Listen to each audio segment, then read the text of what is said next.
what's up everyone, and welcome to my review for Thor: The Dark World, which is of course the sequel to Thor, and it is the second movie to follow the Avengers, follow up from the Avengers, and I was really excited for this movie. Actually, I was excited for this movie more than Iron Man 3, because the last trailer they showed for Thor: The Dark World looked pretty awesome. It actually did.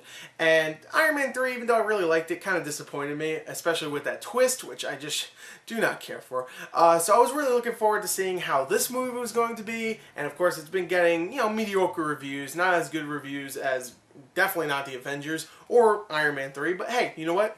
It could still be good. So what did I think of Thor: The Dark World? Let's talk about the story. The story for Thor: The Dark World is actually surprisingly very hard to explain, and it's actually kind of hard to follow.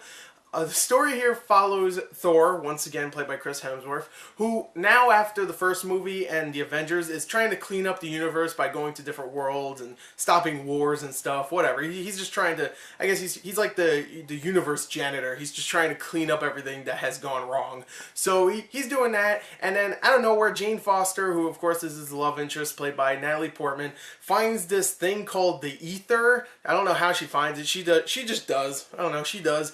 And this thing is like this magical black liquid thing that goes into her, and for some reason she's really, that ether is really important, especially to the main villains, the Dark Elves.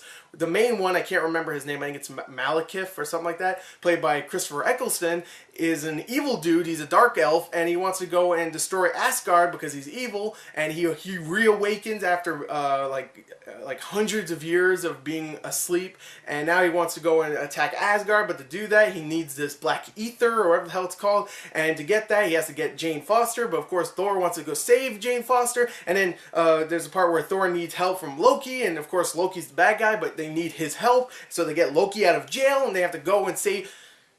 I don't know. The story is complicated. I don't know how to explain it. That's the story. It all ends up just being Malekith, or whatever his name is, fighting Thor at the end, and there's a lot of, hammer throws, and Thor getting smacked around, and Malekith getting smacked around. It's just, it ends up being a generic movie, but the story itself, explaining is very hard and very complicated for no reason, and to be honest, I felt like they were making stuff up as they were going along.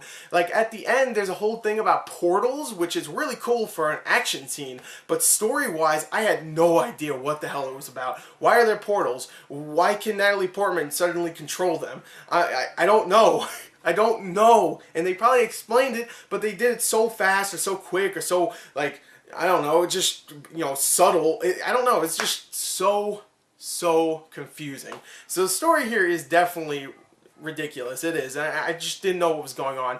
And the main problem here is the main villain is not threatening at all. You see him a couple times, he speaks his Elvish language, and he's really angry and evil. He looks evil, but he's not really threatening. I mean, he's a good actor. Christopher Eccleston is a great actor, and he does a good job here, but he's not a threatening villain. You don't feel like you're being threatened. You're just like, I can't wait until he gets hit by Thor's hammer a couple times until he's done. So while the story is kind of hard to follow and the main villain is very weak, I still really enjoy my time with Thor: The Dark World. Is it a disappointment? Kinda, but it still has very likable characters. Thor is really likable.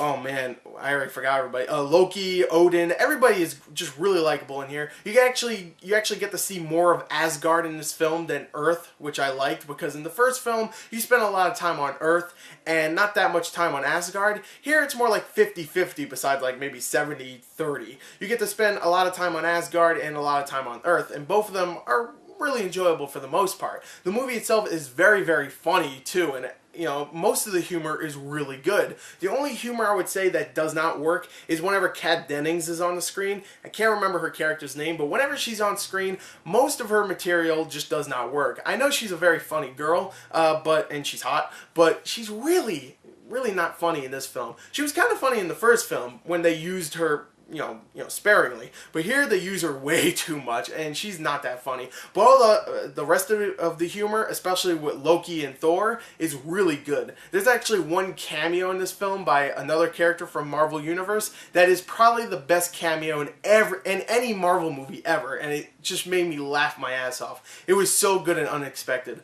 I loved it. But yeah, the humor itself works for the most part. The acting is great from everybody. Everybody does a great job. Chris Hemsworth, Tom Hiddleston, Anthony Hopkins, Natalie Portman. I think is a little bit weaker in this film than the first one, but she's still good. Even Kat Dennings, she's good in it. She's just kind of annoying. Stellan Skarsgård is great. Even Christopher Eccleston, like I said, is great. Everybody does a great job. It's just some of the humor just doesn't work, and of course the main villain. So I have some problems with the film, but it's still very enjoyable. But of course, seeing that it is a Marvel film about superheroes, you can expect some action and some special effects. And oh boy, the special effects here are used perfectly, because whenever you see some special effects, it's not overused like in Avengers where there's things whizzing by every 5 seconds at the end or something like that. Here they use it for Asgard, they use it for the visuals, the design of the environment itself. They use it for the action, of course, but they don't use it too much. It's not like it's a CG heavy movie, in my opinion. I mean, sure it is whenever you go to Asgard, but it's not like there's all these special effects in your face, like, oh, look all this action, look all this special effects and stuff. No, it's more like it's just there. You can look at it. It looks great. I love that when visuals aren't like in your face, like, oh, look at us, look at us, look at us. It's not like that. Let me fix this now. I just ruined this. But it's really good. It is. The visuals are great here, especially the action. The first movie had some, pretty decent action for the most part. This movie actually does better job with action. There's actually a really cool scene at the end that I mentioned earlier with portals, and that's a really cool, very inventive action scene. It was actually really fun to watch, even if it didn't really make sense to me story-wise. It was still fun to watch. So the action's really good. The visuals are spectacular. I really enjoyed this film. It's not the best in the Marvel legacy, I guess, of films. I think it's about on par with Iron Man 3, in my opinion. I didn't like it as much as the original Thor. I really like that film. It's not the best Marvel film, like I said, but it's still good. So definitely go check it out. You probably already did, but hey, whatever. So there you go. There's my review. I'm going to give it a 30. I'm going to give it a 35 out of a 40. Really fun. So there you go. There's my review. I hope you enjoyed it. Thank you, and goodbye.